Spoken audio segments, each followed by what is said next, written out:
Just as Trump packs his bags for Beijing, is Iran's response to Washington's peace plan, handed to Pakistani mediators, the first real shocker that could define the mood at the Xi-Trump table?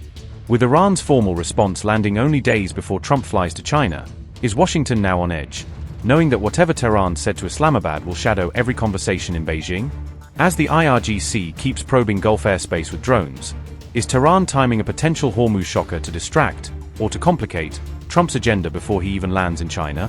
With oil markets already jittery, does Iran's decision to send its response, and hint at nuclear red lines, right before the Xi-Trump meet risk triggering a fresh price shock if talks go wrong? All this comes as an Iranian military spokesman openly says they knew Trump wanted 60% enriched uranium destroyed and had forces waiting. So is Tehran signaling it will only bargain after seeing Washington's next move? Yes. Look, some predictions have been made there in advance. In fact, one of the slogans Trump was giving was that the Islamic Republic of Iran possesses significant quantities of enriched uranium at a level of 60%, and this must be destroyed. And we knew that they had a plan, a scheme, to remove the uranium from the country. Therefore, we were in a state of readiness. I mean the armed forces, both the Army and the Revolutionary Guard, in protecting these nuclear facilities where this enriched uranium is stored. Just days before Trump's highly anticipated Beijing summit, Pakistan has received Iran's formal response to the latest US war-ending proposal, injecting fresh uncertainty into both tracks of diplomacy. Tehran has now formally submitted its reply via Pakistani mediators, continuing the back channel that has quietly linked Washington and Iran throughout the war.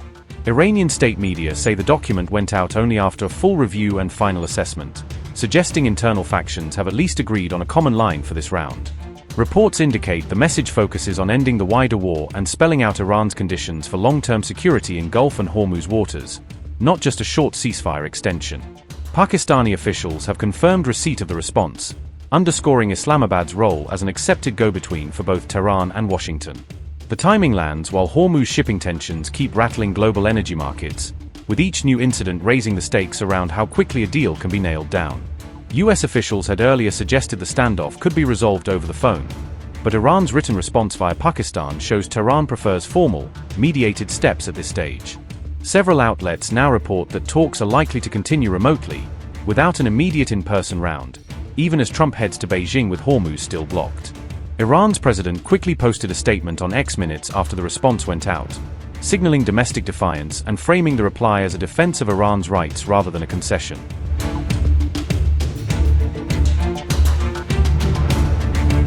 This diplomatic move lands just days before Donald Trump is scheduled to visit China on May 14th to 15th, ensuring Iran will be high on the agenda when he sits down with Xi. Beijing remains one of Iran's biggest oil customers despite US sanctions, giving China direct leverage and a direct stake in any decision on reopening Hormuz. China has sunk major investment into Iran's energy and infrastructure sectors, meaning a prolonged blockade threatens projects and supply lines that Beijing sees as strategic. Analysts warn that any new escalation in Hormuz could directly hit China's energy security, forcing Xi to balance solidarity with Iran against the risk of higher prices and disrupted flows to Chinese ports.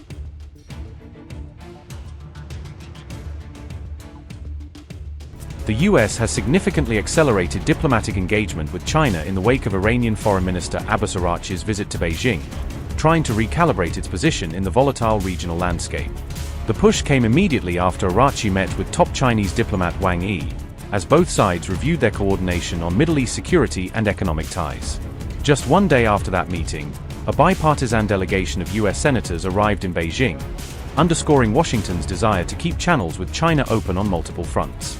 Discussions on May 7th focused on trade, regional stability, and broader US-China relations, with both sides trying to balance competition and limited cooperation. The timing of the senatorial visit fueled speculation that the US is concerned about China's growing diplomatic role in Iran and the wider Gulf crisis. Analysts say Trump is eager to secure some measurable progress with Tehran before his scheduled May 14th to 15th summit with Xi, hoping a quieter regional backdrop will improve the atmosphere. Leading the US delegation was Republican Senator Steve Daines, a close Trump ally, who emphasized continuity in the administration's foreign policy priorities.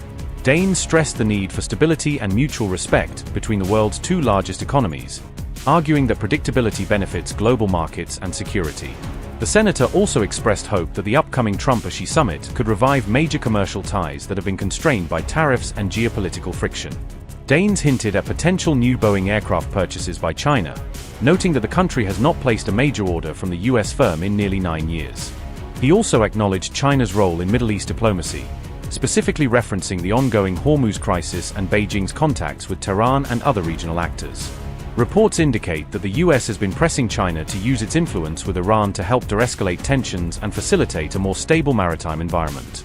The senator described Wang Yi's meeting with Iraqi as evidence of Beijing's active engagement in shaping the diplomatic track around the Gulf standoff. The visit marked Senator Daines' second trip to China since Trump returned to office last year, reinforcing the White House's emphasis on high-level back-channel diplomacy. Soon after the talks, Wang Yi said China or US relations had faced many twists and disruptions, reflecting the turbulence in bilateral ties over trade, technology, and security. The Chinese foreign minister added that, despite the obstacles, the two countries have managed to maintain an overall level of stability in their relationship.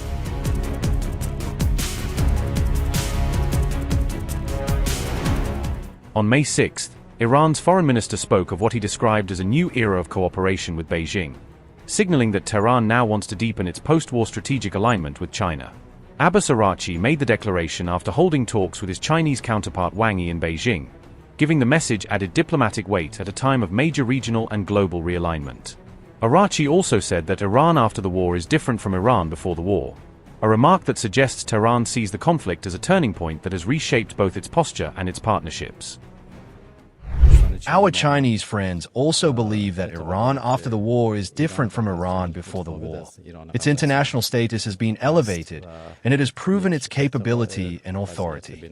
Therefore, a new era of cooperation between Iran and other countries lies ahead.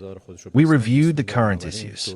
We discussed the topics related to the war and how to end it, the ongoing negotiations, issues concerning Iran's peaceful nuclear program, discussions about sanctions, and all bilateral matters.